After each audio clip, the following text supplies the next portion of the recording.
മുസിൻ സാറാണ്. മക്കളെ, നമ്മുടെ ഈ ഓണം എക്സാം കഴിഞ്ഞപ്പോൾ നമുക്കൊരു കാര്യം മനസ്സിലായി. എല്ലാ ക്വസ്റ്റ്യൻ പേപ്പറും നോക്കുമ്പോൾ ക്വസ്റ്റ്യൻ പേപ്പറിന്റെ സ്റ്റാൻഡേർഡ് അടിപൊളിയായിട്ട് ഉയർന്നിട്ടുണ്ട്.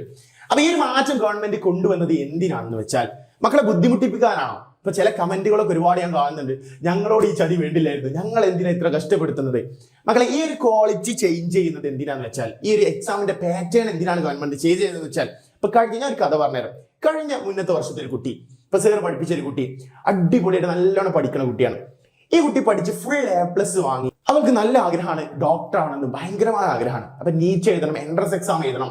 ഈ എൻട്രൻസ് എക്സാം എഴുതുന്ന സമയത്ത് ആദ്യം തന്നെ എൻട്രൻസ് കോച്ചിങ്ങിന് ജോയിൻ ചെയ്ത് അതിന്റെ ബേസിക് ആയിട്ടുള്ള എൻട്രൻസ് ഓറിയന്റഡ് ആയിട്ടുള്ള ബേസിക് ക്ലാസ്സുകളിൽ ജോയിൻ ചെയ്യും. അപ്പൊ ആ സമയത്ത് ചില ബേസിക് ആയിട്ടുള്ള കാര്യങ്ങൾ പറയുമ്പോൾ തൊട്ടടുത്തിരിക്കുന്ന കുട്ടിക്ക് ഇതറിയാം.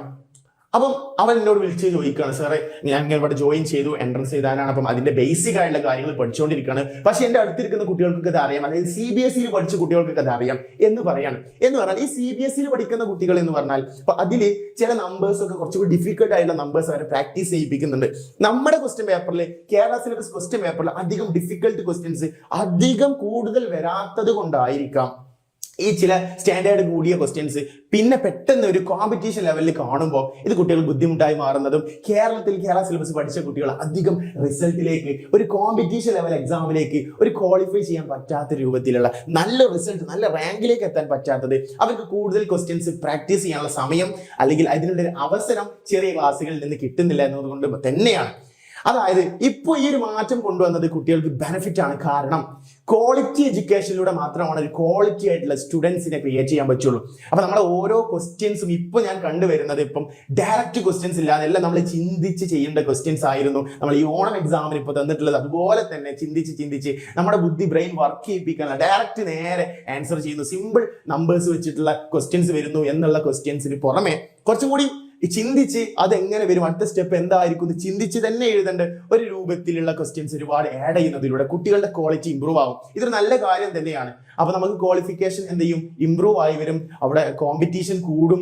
ഫുൾ A+കളുടെ എണ്ണം കുറയാണെങ്കിലും ഈ ഫുൾ A+ കിട്ടുന്നത് അത് ക്വാളിറ്റി ഉള്ള കുട്ടികൾക്ക് മാത്രമായി മാറും. എന്ന് പറഞ്ഞാൽ കഷ്ടപ്പെടുന്നവർക്ക് മാത്രമാവും. അപ്പൊ എന്റെ മക്കൾ അടിപൊളിയായിട്ട് കഷ്ടപ്പെടണം. അതുപോലെ തന്നെ നമുക്ക് ഈ കോമ്പറ്റേറ്റീവ് ലെവൽ എക്സാമിന് നമ്മുടെ റിസൾട്ട് കൂടുതൽ വരണമെങ്കിൽ ഈ പ്രായത്തിൽ തന്നെ 10ാം ക്ലാസ്സിലും 9ാം ക്ലാസ്സിലും 8ാം ക്ലാസ്സിലും പഠിക്കുന്ന സമയത്ത് തന്നെ നമ്മൾ ഈ ചെറിയ ബേസിക് ആയിട്ടുള്ള കാര്യങ്ങൾ, ഡിഫിക്കൽട്ട് ലെവലിലെ ക്വസ്റ്റ്യൻസും ഒക്കെ ചെയ്ത് പ്രാക്ടീസ് ചെയ്ത് ഈ സ്റ്റേറ്റ്മെന്റ് ടൈപ്പ് ക്വസ്റ്റ്യൻസ് ഒക്കെ നമ്മൾ ആദ്യമായിട്ട് കണ്ട് പരിചയപ്പെടണം. ഇപ്പൊ ഈ നീറ്റ് കീം അല്ലെങ്കിൽ ആ ഒരു എക്സാമിലൊക്കെ വരുന്നതാണ് സ്റ്റേറ്റ്മെന്റ് ടൈപ്പ് ക്വസ്റ്റ്യൻ. പക്ഷെ ഇപ്പൊ നമുക്ക് 9ാം ക്ലാസ്സിലൊക്കെ സ്റ്റേറ്റ്മെന്റ് ടൈപ്പ് ക്വസ്റ്റ്യൻസ് ആഡ് ചെയ്തു. അത് നല്ല കാര്യമാണ്. കുട്ടികൾ അത് പരിചയപ്പെട്ട് ഈ ലെവൽ ക്വസ്റ്റ്യൻസ് നമ്മൾ എഴുതി പരിചയപ്പെട്ട് കഴിഞ്ഞാൽ അപ്പൊ നമ്മുടെ ക്വാളിറ്റി ഇമ്പ്രൂവ് ആയി വരും. അപ്പൊ ഇത് നല്ലൊരു കാര്യമാണ്. അപ്പൊ അതുപോലെ തന്നെ എങ്ങനെയാണ് എക്സാം ടഫായത്? ഒരുപാട് കുട്ടികൾ മെസ്സേജ് എക്സാം ടഫായി. ആദ്യം മുതലേ കൺസിസ്റ്റന്റ് ആയി റെഡി ആയി പഠിച്ച് മുന്നോട്ട് വന്ന കുട്ടികൾക്ക് എക്സാം ശരിക്കും ടഫ് എന്ന് പറയാൻ പറ്റുമായിരുന്നോ? ഇല്ല. ഒരുപാട് കുട്ടികൾ മെസ്സേജ് അയച്ചിരുന്നു, സാറേ കുഴപ്പമില്ലായിരുന്നു, സാർ അടിപൊളിയായിരുന്നു എക്സാം. അപ്പോ ഇവരെന്ന് പറഞ്ഞാൽ ആദ്യം മുതൽ തന്നെ നമ്മൾ ടെക്സ്റ്റ് ബുക്കിലെ കണ്ട, നമുക്ക് പുറമെ ഔട്ട് ഓഫ് സിലബസ് ഒന്നും ക്വസ്റ്റ്യൻസ് വന്നിട്ടില്ല. നമ്മൾ കൃത്യമായി പഠിച്ച ടെക്സ്റ്റ് ബുക്കിലുള്ള കണ്ടന്റ് മാത്രമാണ്. നമുക്കൊരു മോഡൽ ക്വസ്റ്റ്യൻ പേപ്പറും എന്ത് ചെയ്തിരുന്നു, ഗവൺമെന്റ് ഇറക്കി തന്നിരുന്നു, ഇതിങ്ങനെയായിരിക്കും ഇതിനുള്ള പാറ്റേൺ എന്നൊക്കെ പറഞ്ഞ്. അപ്പൊ അതിലൊക്കെ ക്വസ്റ്റ്യൻസ് ഉണ്ട്. അപ്പൊ കുറച്ച് ടഫ് എന്ന് പറഞ്ഞാൽ നമ്മൾ പഠിച്ച കോൺസെപ്റ്റ് ഒന്നുകൂടി ഡെപ്തിൽ ഡീറ്റെയിൽ ആയിട്ട് പഠിക്കുക തന്നെ വേണം. അതുപോലെ തന്നെ അതിൽ നിന്ന് എക്സ്ട്രാ ക്വസ്റ്റ്യൻസുകൾ വരുമ്പോൾ അത് ചിന്തിച്ച് കുട്ടി ആ കോൺസെപ്റ്റ് വെച്ചിട്ട് എങ്ങനെയാണ് ആൻസർ ചെയ്യുക എന്നുള്ള ഒരു ക്വാളിറ്റി എന്ത് ചെയ്യണം, കുട്ടികൾ ഇത് കാണാതെ പഠിച്ച് നേരെ ഡയറക്റ്റ് പഠിക്കുന്നു, അത് ക്വസ്റ്റ്യൻ ചെയ്യുന്നു എന്നൊരു മെത്തേഡിന് പുറമെ ലൈവ് ക്ലാസ്സുകളോ അല്ലെങ്കിൽ റിവിഷൻ, എക്സാമിന്റെ തലേന്ന് റിവിഷൻ ക്ലാസ്സുകൾ മാത്രം കണ്ടാൽ ഫുൾ A+ വാങ്ങാൻ പറ്റുന്ന രൂപത്തിലായിരിക്കില്ല ഇനിയുള്ള ക്വസ്റ്റ്യൻസ് എന്നുള്ളത് കൊണ്ട് തന്നെ എൻ്റെ മക്കൾ എല്ലാവരും ഡീറ്റെയിൽ ആയിട്ട് കൃത്യമായിട്ട് ഇപ്പൊ തന്നെ നന്നായിട്ട് പഠിച്ചു തുടങ്ങാം. ഓണം എക്സാമിന് നന്നായിട്ട് ഫസ്റ്റ് മുതലേ 10ാം ക്ലാസ്സിന്റെ സ്റ്റാർട്ടിങ് മുതലേ കൃത്യമായി ഡീറ്റെയിൽ ആയിട്ട് പഠിച്ചു പോകുന്ന കുട്ടിക്ക് അറിയാം എക്സാം പേപ്പർ കുറച്ചൊക്കെ ഓക്കെ ആയിരുന്നു, എഴുതാൻ പറ്റുന്ന രൂപത്തിലായിരുന്നു എന്ന്. അത് കൃത്യമായിട്ടുള്ള കാര്യമാണ്. അപ്പൊ അതിനുശേഷം ആ സമയത്തൊന്നും മൈൻഡ് ചെയ്യാതെ എക്സാമോട് അടുക്കുമ്പോൾ ഒന്നുകൂടി ശ്രദ്ധിച്ച് പഠിച്ചവർക്ക് മാത്രമാണ് എക്സാം നല്ല ടഫായി വന്നിട്ടുള്ളത്. അപ്പൊ മനസ്സിലാക്കുക, നമ്മൾ പഠിക്കുന്ന ഈ ഒരു ചെറിയ കട്ടി ബുക്ക്, ആ ബുക്കിന്റെ ഉള്ളിലുള്ളത് മാത്രമേ എക്സാമിന് വരുന്നുള്ളൂ, അതിന്റെ പുറത്തോട്ട് ചോദിക്കുന്നില്ല. ആ ബുക്ക്, ഓരോ ബുക്കും കൃത്യമായി നമ്മൾ ഡീറ്റെയിൽ ആയിട്ട് മനസ്സിലാക്കി പഠിച്ച് അതിനുള്ള എക്സ്ട്രാ ക്വസ്റ്റ്യൻസ് നമ്മൾ ഡീറ്റെയിൽ ആയിട്ട് ചെയ്ത് പഠിച്ചാൽ നമുക്ക് എന്ത് ചെയ്യാം, ഫുൾ A+ കിട്ടും. നല്ല ക്വാളിറ്റിയുള്ള ഫുൾ A+ കിട്ടും. നല്ല ക്വാളിറ്റിയുള്ള സ്റ്റുഡൻസ് ആയി നിങ്ങൾക്ക് മാറാൻ പറ്റും.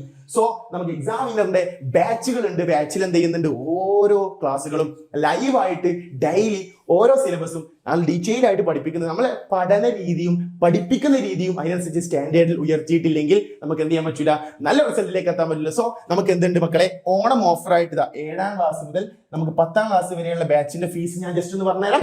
അതായത് 1899 രൂപയാണ് നമ്മുടെ 7ാം ക്ലാസ്സിന്റെ സൃഷ്ടി ബാച്ചിനുള്ളത്. അതുപോലെ തന്നെ 2299 രൂപയാണ് 8ാം ക്ലാസ്സിന്റെ ബാച്ചിനുള്ളത്, ശക്തി ബാച്ചിനുള്ളത്. നമുക്ക് ഓണമായിട്ട് നമുക്ക് 2500 നിന്ന് അതെന്ത് ചെയ്തതാണ്, കുറച്ച ഫീസാണുള്ളത്. അതുപോലെ തന്നെ നമ്മൾ ക്ലാസ് ഞാൻ ആൽഫ ബാച്ചിന് 2299 രൂപയേ ഉള്ളൂ.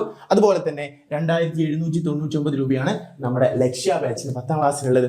അപ്പൊ ഇത് ഡീറ്റെയിൽ ആയിട്ട് നമ്മുടെ ആപ്പിലൂടെ ക്ലാസ്സുകളും അതിന് പുറമെ എക്സ്ട്രാ നോട്ടുകളും ക്വസ്റ്റ്യൻസുകളും എക്സാമുകളും ഡീറ്റെയിൽ ആയിട്ട് ചെയ്യിപ്പിക്കുന്നുണ്ട്. അപ്പൊ ഇത് കൺസിസ്റ്റന്റ് ആയി നിങ്ങൾ പഠിച്ചു പോയെങ്കിൽ മാത്രമേ ഈ വർഷം നല്ലൊരു ക്വാളിറ്റി ഉള്ള സ്റ്റുഡന്റ് ആയി നല്ല റിസൾട്ടിലേക്ക് നിങ്ങൾക്ക് എത്താൻ പറ്റുള്ളൂ.